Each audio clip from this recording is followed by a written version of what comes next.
Makanya kitab hikam itu ada kata-kata yang bagus. Innama akromaka jamilu satri. Ketika kamu terhormat itu sebetulnya saking pandai-pandainya Allah menutupi aib kamu. Coba misalnya rata-rata ini bapak-bapak, ibu-ibu nikah sama perempuan itu pilihan terakhir apa pilihan sejati? Terakhir kan? Coba itu kalau direkam, saya sebetulnya cinta ini, tapi nggak dapat ya dapatnya. Terus itu terekam, kayak apa prahara keluarga itu? Haruskan Allah itu mengharuskan dirinya untuk berbuat kasih sayang. Coba orang diwajib-wajibkan itu kan berat. Kayak sampean tak suruh-suruh itu kan berat. Tapi Allah menyuruh dirinya, aujaba ala nafsih, kataba rabbukum ala nafsihir. Makanya saya kalau baca Quran tuh sering nangis. Cara boleh dibahasakan tuh sekesatria itu Allah ngelola alam raya ini. Itu Jalaluddin Rumi pas mau meninggal tuh santri-santrinya nangis. Terus kata beliau, kamu harusnya nggak usah nangis, kamu harusnya seneng. Kamu punya guru yang sekarang mau ketemu sama yang sangat dicintai. Kamu itu santri bodoh betul. Gurunya mau ketemu yang dicintai kok kamu nangis. Ayo tertawa semua. Tapi kalau kamu praktekkan, dibengkolang orang banyak kamu. Ya Mas Lukman ya, hal ra'aita habiban yakrohu ayyalqa habibah. Masa ada kekasih tidak siap ketemu yang dikasih. Katanya kamu tuh kekasih Allah, masa ketemu tidak berani katanya. Oh, ketika langsung Nabi Ibrahim marhaban, oh ya gitu. Masalahnya Anda tidak kekasih Allah. Makanya jangan mati dulu. Nunggu di ACC jadi apa? Kekasih. Nanti baru mati. Assalamualaikum warahmatullahi wabarakatuh. Alhamdulillahirabbil alamin wassalatu wassalamu ala asyrofil mursalin sayyidina maulana Muhammadin wa ala alihi washabihi ajmain amma ba'du. Niki nderekaken tuh ngikuti yang diinginkan Abi Quraisy. Terima kasih Pak Nazar karena sudah jenengan bingung semua. Jadi kalau jenengan ingin Islam legal formal ya ikut Pak Nazar karena Menteri Agama itu yang ngatur Islam secara legal formal. Kalau ikut saya berarti ya ilegal. Saya tadi guyon sama Pak Quraisy, menantunya itu bangga karena mertuanya bisa maksa Gus Bak datang ke sini. Begini ya, jadi neladani Rasulullah itu yang gampang-gampang saja. Nabi itu dalam keseharian itu biasa sekali, tapi hasilnya luar biasa. Kalau jenengan semua memang benar-benar biasa itu. Nah itu juga bagus karena nggak ingin nyaingi apa? Nabi. Itu Mbah Mun guru saya sering bilang, Islam tuh nggak pernah trauma sama orang kayak jenengan. Traumanya itu sama orang khusyuk, orang bener. Itu bikin trauma Islam itu. Karena yang ngaku Nabi, yang aneh-aneh itu, yang kayak Nabi mesti yang khusyuk-khusyuk. Yang kayak jenengan tuh mesti tidak bisa. Karena untuk jadi kiai saja orang tidak percaya, apalagi jadi Nabi itu. Jadi maka bersyukurlah, karena Anda tidak mungkin mengaku sebagai Nabi apa? Palsu. Karena untuk jadi kiai saja orang nggak percaya. Saya tadi pagi, saya setiap kesini itu mesti ngaji dulu di Beki. Jadi setahun itu mesti sudah lebih dari 3 kali. Bedanya nggak ketemu jenengan. Begini, saya tadi ngaji sama bareng-bareng Pak TGB, beliau baca Itkon, saya baca Al-Muhaddam. Ini saya cerita yang ringan-ringan. Sekarang kan baru rame misalnya ajaran akhlak. Allah sendiri itu kalau boleh dibahasakan itu paling berakhlak. Saya beri sekian contoh betapa Allah itu sangat menata tata krama. Kata Allah, saya ini Tuhan. Inni haramtu zulma ala nafsi wa ja'altuhu bainakum muharraman. Kedzaliman itu saya larang, bukan pada kalian saja, saya sendiri melarang diri saya berlaku apa? Dzalim. Terus Allah diceritakan oleh Rasulullah SAW, kata Nabi, Innallaha hayyun karim. Allah itu pemalu. Jadi malu, ini ada Pak Lukman Hakim. Malu kalau ada orang mengangkat tangan kemudian nggak diijabahi. Saya malu, orang itu sudah ngangkat tangannya, sudah gini kok enggak saya kasih.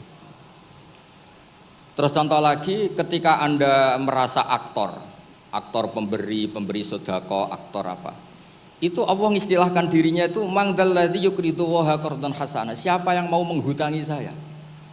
Ini Allah zat pemilik langit bumi yang punya semuanya, tapi mengistilahkan dirinya siapa yang mau menghutangi saya? Siapa yang mau menolong saya? Intan surwa yansurkum. Sehingga posisi adab ini yang dipakai di pesantren, di semua tradisi kita. Saya kalau merasa di sebagai narasumber, mungkin saya tidak mau ngisi karena itu jumawa. Tapi kalau merasa disuruh menantunya Pak Kures, Mas Fikri tadi, itu berakhlak sekali itu. Seorang Gus Bah disuruh sama Fikri Segaf. Oh itu berakhlak sekali itu. Yang nyuruh yang nggak berakhlak itu. Ya Pak Alwi siap itu, keponakan antum itu yang nggak berakhlak itu. Jadi dulu Islam itu segampang itu. Di kitab Bukhari diterangkan, nanti saya berdoa sama Allah supaya nanti ada isyarah supaya berhenti, jadi nggak lama-lama nanti. Nabi itu nggak jaga imet, Nabi itu pernah jalan-jalan. Kebetulan saat itu mau haji. Itu dicegat sama perempuan, Imra'atun bin Khosam. Itu ceritanya semuanya seputar manusia. Imra'atun bin Khosam ini cantik sekali. Kendali untanya Nabi dipegang terus. Kata Imra'atun bin Khosam, ya Rasulullah, inna faridatawa ala ibadi adrokat abi syekhon kabiron. Nah ini saya menunjukkan apal bukan karena saya pinter, bukan, tapi memang pinter bener, maksudnya bukan. Karena kenapa saya nyebutkan Arabnya bukan apa, karena nanti bisa dikoreksi Pak Kures kalau salah terjemah atau salah arti. Dan saya mohon doa jenengan ini Mas Lukman Hakim supaya jadi kiai. Abahnya tuh kiai, saya tuh ngefans sama abahnya, saya sering baca soroh kata, makanya saya tagih. Jadi malah ngarang bahasa Indonesia, abahnya tuh kalau ngarang bahasa Arab. Kayaknya jaga sopan, kalau nyanyi abahnya kan gak sopan, makanya terus dibawanya. Itu ya bagian dari Islam juga. Saya pernah ditegur sama murid-muridnya Mbah Mun, Gus, kamu itu ngaji kayak saya, maksimal takrib. Kenapa? Kalau saya ngaji Wahab, kayak Mbah Mun, gak sopan namanya. Di bawahnya saja, biar tetap apa? Sopan. Teman saya itu ngilhami saya sampai sekarang, bilang gini, Gus nanti jangan terlalu soleh ya, biar surganya sama saya katanya. Kalau terlalu soleh nanti surganya sama Mbah Mun, apalagi sama Rasulullah sungkan, gak iso ngopi-ngopi. Itu guyon tapi tak angen-angen bener. Ya jadi jangan bayangkan di surga sama Rasulullah sungkan zaman. Zaman kan sudah capek sholat subuh, toh kan ingin gak subuh. Karena surga. Zaman kan mau poligami aja takut istri, nanti kan bidadarinya banyak. Kalau ada Nabi sungkan. Dan nanti sama saya aja di pinggir-pinggir yang enggak ada. Supaya enggak apa? Tapi kalau amal pas-pasan, kuotanya enggak cukup, langsung neraka, itu resikonya. Karena pas, sekali enggak cukup, neraka. Makanya kuotanya lebih, tapi surganya yang apa? Biasa aja. Imra'atun bin Khosam itu cantik. Nabi pas itu dionta Ardafa Al-Fadl bin Abbas. Fadl bin Abbas ini sepupunya Nabi. Fadl masih muda, masih ganteng muda. Terus fanadharul Fadl ilaiha wa nadharat ilaihi. Nah ini cerita betapa Nabi sebagai pengajar itu manusiawi sekali. Terus falau wa Rasulullah unukal Fadl. Nabi cara sekarang memalingkan Fadl supaya enggak ngelihat perempuan ini, Imra'atun min Khosam. Pas Nabi lawa mungkin agak keras, Abbasnya tersinggung. Lawaita ibna ammik, gimana kamu sama sepupu kok gitu? Kata Nabi, ini Fadl yang melihat Imra'atun min Khosam tadi, gadis dari Khosam. Nah ini supaya sama ngerti, jangan bayangkan Nabi itu terus orang kalau mau tanya kok di jalan, nggak sopan, nggak berakhlak gitu. Ya biasa aja dijawab. Dijawab ya di jalan itu. Yang tanya juga agak sowan dulu enggak, ya di saja. Nah sekarang beberapa ustadz itu kalau ada orang tanya disuruh ke rumah, ternyata ustadznya masih belajar dulu. Itu enggak urusan sopan, ilmunya enggak cukup, kalau jawab langsung tuh enggak cukup. Terus dikemas sopan, enggak sopan tanya di jalan, di rumah. Pertanyaannya kasih dulu, ternyata belajar dulu. Oh itu benar-benar ustadz enggak sopan itu. Kan enggak efisien, enggak apa? Ini cerita di Sahih Bukhari. Inna faridatallahi ala ibadi adrakat abi syekhon kabiran la yastati'u ayasbuta ala rahilah wa fi riwayatin ayastamsika ala rahilah. Afa ahujju anhu. Bapak saya itu tidak kuat haji. Dan sekarang haji sudah wajib. Ini gimana? Apa saya perlu hajikan? Itu awal ada haji niabah. Kalau di masyarakat disebut haji amanah. Jadi haji amanah itu tidak nunggu meninggal. Orang stroke nggak mungkin haji itu sudah bisa digajikan apa? Amanah. Saya itu punya teman kurang ajar sekali Pak Kures. Saking kurang ajarnya bapaknya itu hidup. Bapak kamu kajikan plus, mahal kok gaji plus, masih 400 juta. Nunggu meninggal saja kaji amanah 10 juta cukup. Wah kurang ajar betul itu. Sudah gitu masih bilang, malah infonya Gus, kalau orang Madura berani 4 juta katanya. Wah ngawur betul kamu itu. Itu berkahnya orang tadi, gadis tadi tanya sama Nabi itu akhirnya haji makdum itu 2. Ini saya ngomong fikih, supaya harus aman ngerti fikih. 1 amanat anil mayyit karena memang sudah tidak bisa haji. 2 amanat anil makdum. Kalau di fikih disebut haji apa? Amanat dari makdum. Orang hidup tapi nggak mampu apa? Haji. Terus saya bilang sama tadi yang agak kurang ajar tadi. Ya kurang ajar betul maksudnya. Sini, bapak kamu biar memutuskan haji sekarang meskipun stroke masih bisa ngomong, masih Gus. Masih ingat hartanya masih Gus. Suruh haji sekarang, di makdum sekarang. Pak, jenengan harus haji karena mampu. Tapi itu enggak iso, amanah Pak. Ternyata amanah kalau masih hidup itu mahal, jual Innova. Walhasil terus sudah dihajikan amanah, orang itu meninggal. Mendingan mati Gus, murah, tadi masih mahal. Terus saya bilang gini, nah ini saya ngomong fikih biar Mas Fikri itu enggak salah lah, milih dewan pakar saya itu enggak salah, memang kayaknya memang kredibel ini. Saya sudah pamit sama Abi Kures. Itu di Sajaratul Ma'arif ada babu dzikri manaqiban nafsi, babu dzikri rajuli manaqiban nafsi. Bab seseorang itu boleh menyebut kelebihan dirinya kalau itu untuk kepentingan umat. Buktinya Nabi Yusuf ngendikan inni hafidun alim, urusan keuangan pasrahkan saya, inni hafidun alim. Dan semua nabi mesti ngendikan inni lakum nasihun amin, saya ini orang yang punya niat baik. Jadi kata bapak saya kalau didik saya, tawadhu haram zaman akhir. Kenapa? Karena itu bentuk gak tanggung jawab. Disuruh mimpin negara gak mau, ngimami masjid gak mau, disuruh mulang gak mau. Ternyata karena gak mau tanggung jawab. Jadi tawadhu sama gak tanggung jawab itu bedanya sedikit. Sampean tawadhu apa gak tanggung jawab? Iya kan banyak orang tuh gak berani nyai. Wah saya dereng sakit gini, tapi komen. Kacau itu. Saya teruskan. Sehingga dulu yang dialami Nabi itu ya biasa. Sampai di Bukhari dibabkan berkali-kali. Babul futya fit thoriq. Bab Nabi itu biasa ngasih fatwa di jalan. Ada lagi dibabkan babu hajjil mar'ati anir rojuli. Biasanya di fikih itu kan pola ibadah lelaki sama perempuan kan beda. Tapi di bab haji niabah, ini ada Buya Ahsin Sakho. Itu perempuan boleh menghajikan bapaknya. Makanya diulang lagi babu hajjil mar'ati anir rojuli. Bab perempuan menghajikan lelaki. Kayak apa luar biasanya Nabi. Jadi Nabi itu kesehariannya biasa. Makanya Anda tidak usah khawatir misalnya di pesantren atau di komunitas Jawa atau di komunitas orang Timur, orang Indonesia. Mendidik akhlak, takut itu terlalu apa, itu gak usah khawatir. Allah sendiri itu yang paling sopan.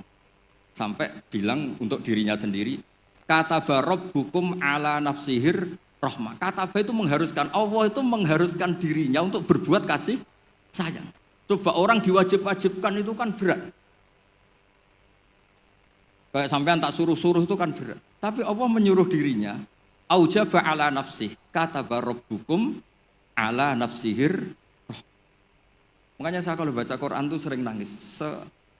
Cara boleh dibahasakan tuh sekesatria itu, Allah ngelola alam raya ini.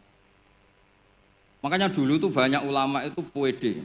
Saya tadi jagungan sama Pak Kures. Ulama dulu tuh pede. Kalau mau mati itu senengnya minta ampun, seneng sekali. Nggak kayak jenengan, hidup gak berani, mati ya gak berani itu, wah itu kacau itu. Mati itu dulu, ini cerita orang dulu. Kenapa ada tarian Jalaluddin Ar-Rumi, tarian kematian, tapi tidak usah ditiru, nanti dianggap aliran sesat. Karena di Indonesia itu kalau aneh-aneh terus bisa di-SK aliran sesat. Meskipun Pak Menteri tadi sudah pulang, tapi kalau tahu sampean sesat langsung dikasih itu. Itu Jalaluddin Rumi pas mau meninggal itu santri-santrinya nangis. Terus kata beliau, kamu harusnya nggak usah nangis, kamu harusnya seneng. Kamu punya guru yang sekarang mau ketemu sama yang sangat dicintai. Kamu itu santri bodoh betul. Gurunya mau ketemu yang dicintai kok kamu nangis. Ayo tertawa semua. Tapi kalau kamu praktekkan, di Bengkolang orang banyak kamu. Itu akhirnya santrinya senang gurunya. Alhamdulillah guruku meh mati, alhamdulillah. Tapi dilihat kematian adalah awal ketemu yang dicintai. Lah begitu itu ya bersanad.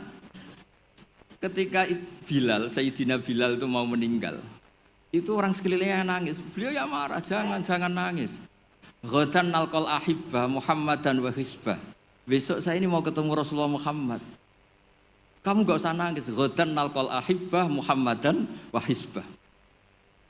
Tapi mereka mengajarkan kebenaran itu rileks.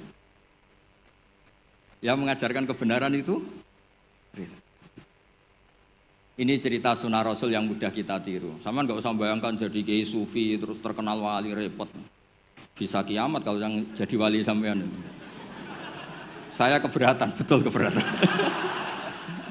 Mungkin Pak Kures gak apa-apa, orang sepuh itu biasanya legowo, gak apa-apa yang wali kowe. Saya yang komplain. Gak terima saya. Karena gak lewat saya, kalau lewat saya lewat orang dalam. Dulu Nabi Ibrahim itu pernah ingin umur tua. Allahumma rzuqni umran tawilan. Ini cerita kalau Allah itu ngelola agama ini ya seni, gak terlalu serius. Sama Allah itu gak dijawab. Ada orang sepuh sowan ke Nabi Ibrahim dikasih anggur. Ketika dimakan dikunyah keluar lagi, ngalir lagi. Ketika dikunyah ngalir lagi keluar. Orangnya sepuh. Nabi Ibrahim langsung masuk kamar. Ya Allah, ini engkau nyindir saya. Mungkin nganti tuwa, ya senasib ngono iku. Akhirnya ya Allah, doa tadi enggak jadi gitu. Artinya segampang itu Allah jawab. Pernah Nabi Ibrahim itu didatangi malakul maut. Saya pernah cerita ini. Israel datang ke Ibrahim.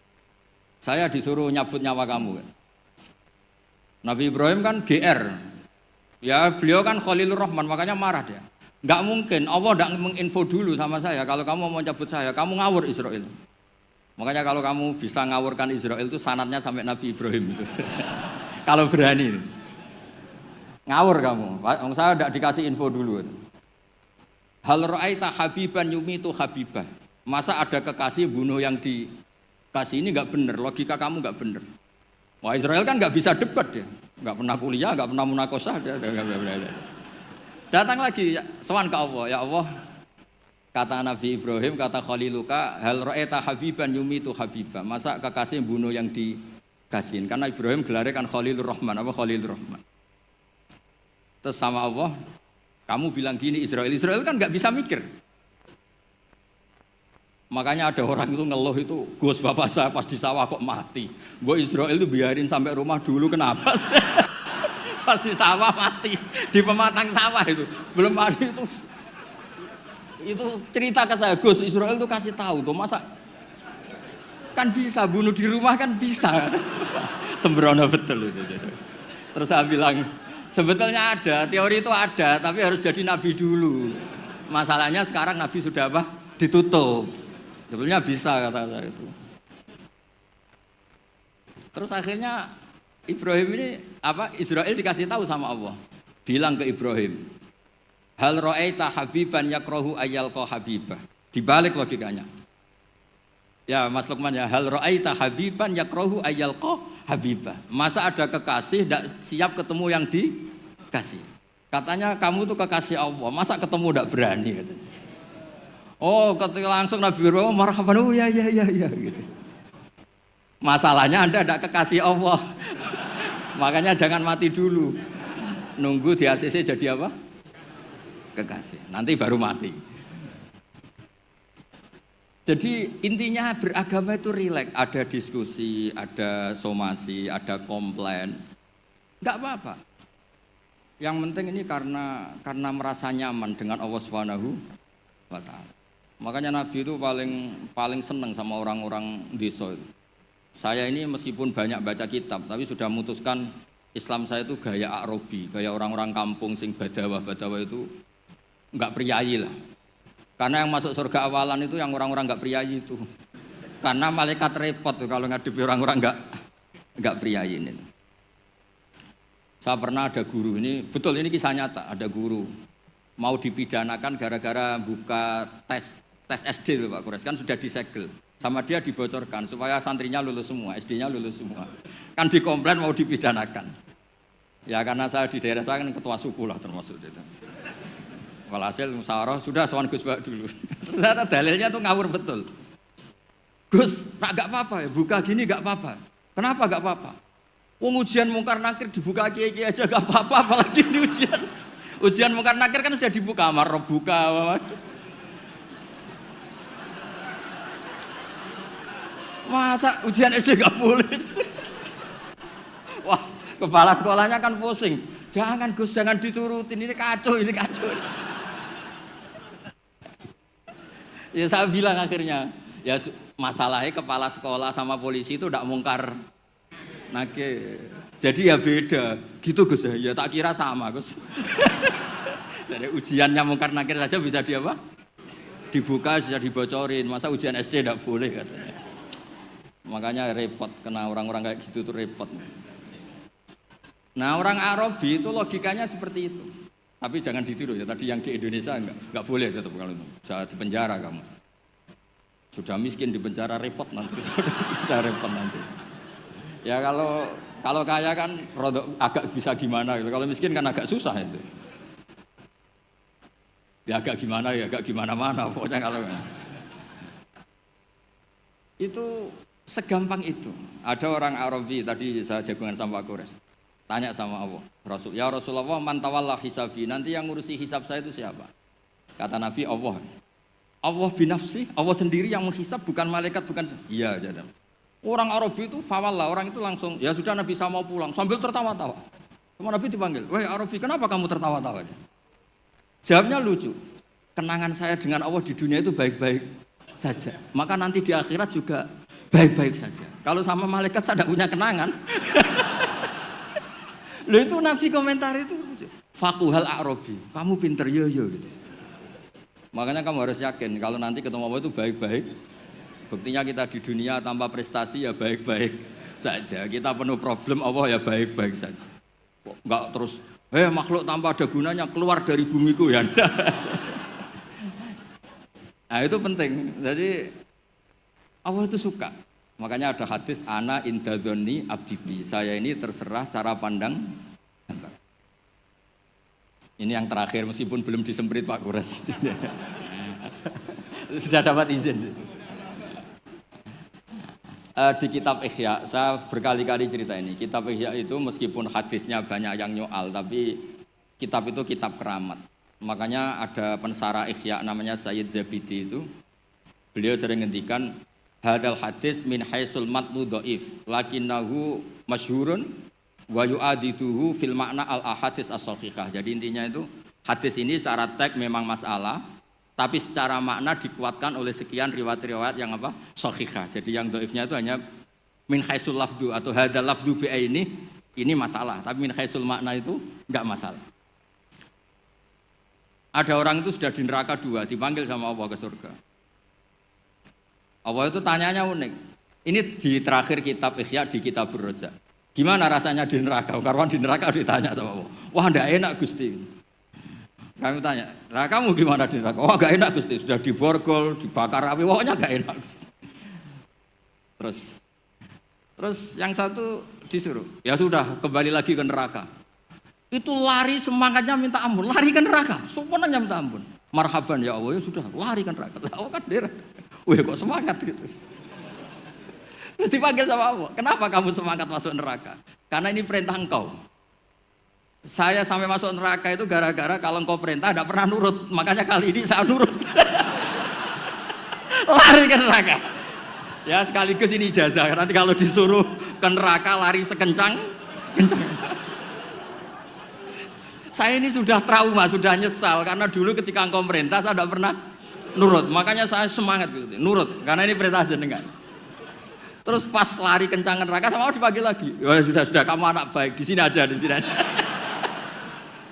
Nah khawatir saya nanti kalau kamu lari ke neraka sama Allah dibiarin. Nah itu tidak tahu saya ini. Tapi berkahnya ngaji ini, kamu husnudzon saja. Nanti dipanggil, apa? Woi anak baik, tak suruh langsung apa? Langsung lari. Itu cerita di Ikhya. Yang kedua, yang satu agak bandel. Ayo kamu kembali lagi ke neraka, kamu kan penghuni neraka. Diam saja. Terus, kenapa kamu diam? Teman kamu lari kok kamu diam? Saya itu yakin ketika engkau memanggil saya ke surga, itu tidak akan lagi mengeluarkan dari surga. Itu keyakinan saya. Dari GR. Terus sama apa? Ya sudah, anak indadoni abdibi. Jadi dua-duanya itu benar. Jadi segampang itu beragama. Nanti di akhirat gak ada komentator, gak ada analis, gak ada aman. Jadi tidak bisa kamu menganalisis Allah, nanti mau apa ya? Tidak bisa. Apalagi masuk TV, gak bisa. Jadi hubungan dengan Allah itu segampang itu. Nah saking gampangnya hubungan dengan Allah itu Nabi pernah bikin MOU sama Allah. Dan itu yang dipakai seluruh kiai di seluruh dunia. Di semua kitab. Ya Allah, manusia itu kan tempat salah dan lupa. Bu ya jangan langsung menghisap kalau ada manusia salah dan lupa. Loh itu sama Allah diturutin. Makanya Nabi ngendikan uqtitu khamsan lam yu'tahunna ahadun qabli. Di antara yang disebut tuh khawatimu suratil Baqarah. Coba kita ini disuruh Nabi dan dilegalkan Allah. Enggak terima menteri agama, yang legalkan Allah Subhanahu wa taala ini. Disuruh berdoa, Rabbana la tu'akhidna in nasina aw akhtana. Coba. Doa itu kan agak ngawur sebetulnya. Masa lupa atau salah minta dimaklumi. Coba kalau sampean punya manajer di kantor, Pak, kapan-kapan kalau datanya tak tumpahin teh maklumi ya. Oh, langsung di PHK kamu. Kapan-kapan kalau Bapak manggil dan saya lupa enggak datang, maklumi Pak ya. Oh, PHK. Tapi ini satu doa yang disahkan Allah, disuruh berdoa, Rabbana la tu'akhidna innasina. Ya Allah jangan kasih sanksi kami ketika kami salah atau lupa. Terus qala na'am, Allah ngendikan na'am ya. Coba kalau Allah pakai teori semua kesalahan kita disanksi langsung, enggak ada manusia di bumi, sudah habis semua. Wong khotib Jum'ah kelihatannya ibadah tapi nyindir tanggane. Kan yo repot. Orang sering itikaf di masjid, ternyata baru masalah dengan istrinya. Wan semuanya masalah. Ngustad kadang ya profesi lain nggak pernah prospek terus profesi ustad. Oh repot semua. Ada yang tidak ngustad, sok-sokan ikhlas bertani, ternyata nggak pernah ngajar. Akhirnya satu kampung bodoh semua. Semuanya masalah. Dan kita diberi fasilitas Rabbana la tu'akhidna in nasina aw akhtana. Kayak apa baiknya hadatin? Makanya belum ada kata yang ngarang Hikam Ibnu Athaillah sekali, enggak ada sebaik Allah. Kalau orang lain maklumi kamu karena enggak tahu borok kamu, tapi Allah ini tahu borok kamu, tahu salah kamu tapi tetap maklumi. Makanya mas sahibaka man sabika wa huwa bi aibika alim. Ini enggak ada yang nemani kamu, tahu aib kamu sebaik Allah. Makanya kitab Hikam itu ada kata-kata yang bagus. Innama akromaka jamilu satri. Ketika kamu terhormat itu sebetulnya saking pandai-pandainya Allah menutupi aib kamu. Coba misalnya rata-rata ini bapak-bapak, ibu-ibu nikah sama perempuan itu pilihan terakhir apa pilihan sejati? Terakhir kan? Coba itu kalau direkam. Saya sebetulnya cinta ini tapi enggak dapat ya dapatnya. Terus itu terekam. Kayak apa prahara keluarga itu? Saya sebetulnya ingin ini, tapi gak kesampaian, akhirnya sedapatnya. Istri kamu ya ada rekaman gitu, mertua kamu ya punya rekaman itu. Sebenarnya saya gak suka sama mantu ini, tapi berkali-kali ikhtiar dapatnya ini. Coba kalau orang Indonesia mulai zaman Pak Karno sampai sekarang terekam. Wah, melihat Swiss atau Finlandia, negara semakmur itu, nyesal jadi orang Indonesia. Wah, bisa langsung dicabut tuh paspor kamu. Jadi semua kebaikan yang kita nikmati sebetulnya innama akramaka jamilu satri. Kita ini begitu terhormat karena baiknya Allah menutupi aib kita. Coba kalau aib kita dibuka, cara diskusi kita, logika kita dibuka. Ya contoh gampang suami istri loh. Rata-rata orang nikah itu pilihan terakhir apa pilihan sejati? Loh, jujur semua. Nah ini istri kamu udah datang, tenang saja. Semua perilaku sosial kita mesti begitu. Makanya innama akramaka jamilus satri. Makanya doa-doa kita mustur aurati wa amin rawati. Lah terus kitab hikam mengajari kita begini. Ajhalun nas man taraka yaqina ma inda lidzanni ma indan nas. Bodoh-bodohnya orang itu yang meninggalkan keyakinan dirinya karena dia tahu betul tidak sesoleh itu. Hanya karena pencitraan atau komentar orang banyak. Misalnya gini, saya seorang ustadz. Mungkin orang lain ngira kan ustadz itu bersih, steril gini-gini. Padahal si ustadz ini ngerti dia punya masa lalu, dia tidak maksum, dia tidak nabi. Harusnya dia itu lebih berkeyakinan tentang apa yang pernah dialami sehingga dia tetap sopan, tetap menghormati orang. Jangan menurut persangkaan orang banyak yang anggap dia itu bersih. Jadi misalnya gini, Anda dosen di IAIN atau UIN atau di pondok atau di kampus apa saja. Atau Anda menteri, ada presiden, siapa saja. Sebetulnya kan setelah kita jadi dosen mungkin kita ngomong, oh ngajar itu ibadah, mencerdaskan bangsa gini-gini.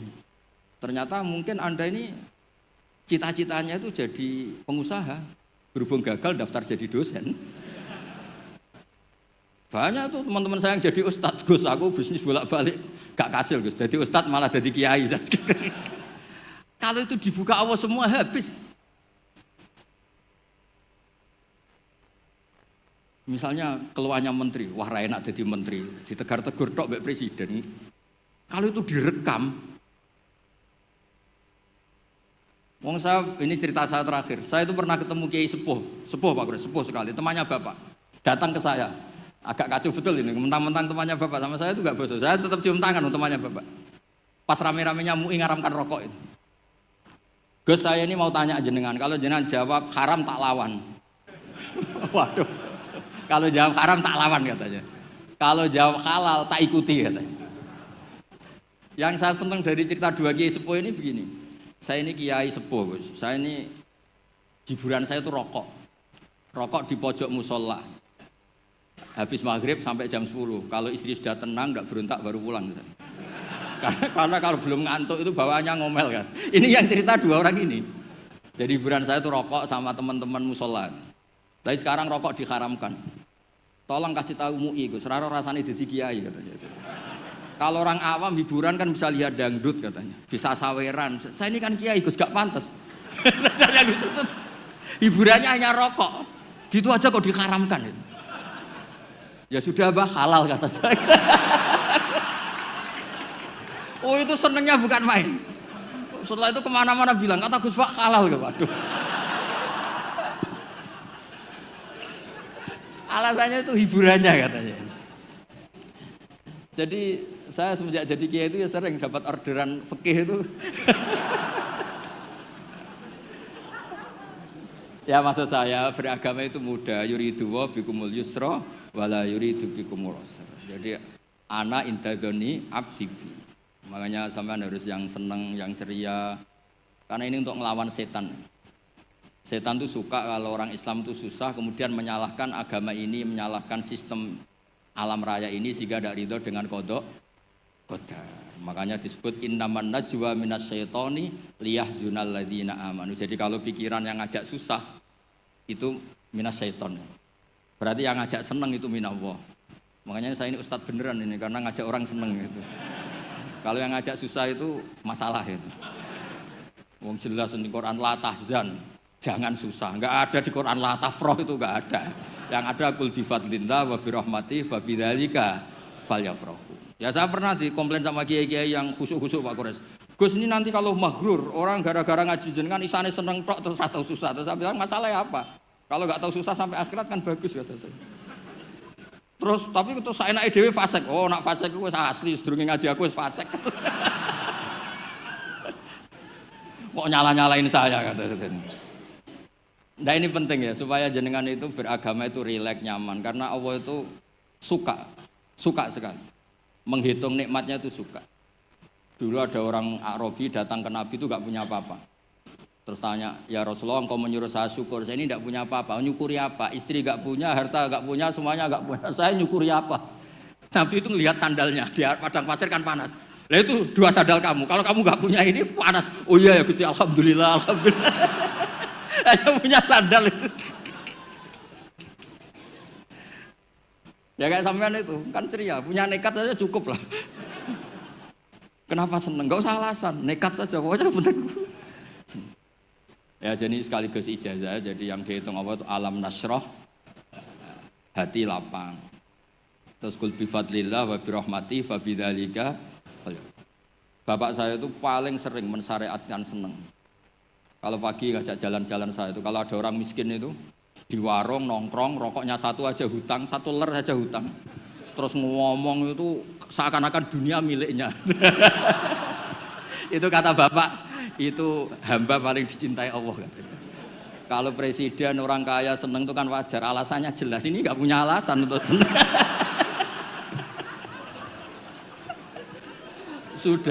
Sudah biar tetap seneng gitu. Nanti kalau gugat Allah malah repot katanya. Kalau gugat Allah malah apa? Repot. Lu itu betul. Orang itu masih hidup kalau ketemu saya. Gak enak aku sudah jenengan jadi kiai. Nakal ra pantes, gak mulang gak pantes. Enak jadi kula, Gus. Apa wae pantes. Wah, repot. Ya sudah gak apa-apa. Sementing kamu gak gugat Allah kata saya itu. Karena tadi ketika orang-orang miskin dikelola nyuwun sewu orang yang tidak bertuhan, ini terus malah yang digugat Allah Subhanahu wa taala. Makanya Sayyidina Umar dari sekian sanad, ini biar kita sepak kures. Dari sekian sanad yang saya terima dari guru-guru saya, dari Mbah Mun, dari itu Sayyidina Umar itu punya riwayat dari Rasulullah itu unik.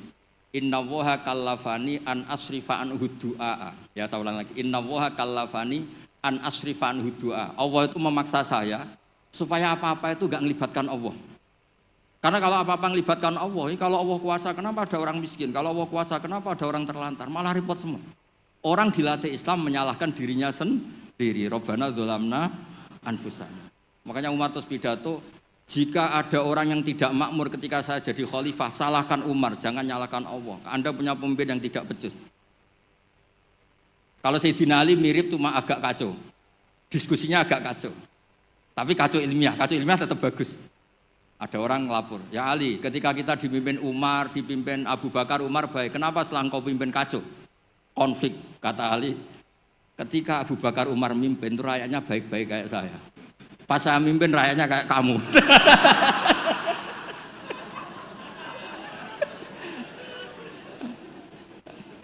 Makanya nanti kalau kamu nyalahkan saya, zaman Mbah Mun gini, zaman Gus Pak kok gini, pas Mbah Mun ngiyai, santrinya kayak saya. Pas saya ngiyai, santrinya kayak kamu. Nggih, ngoten. Assalamualaikum warahmatullahi wabarakatuh.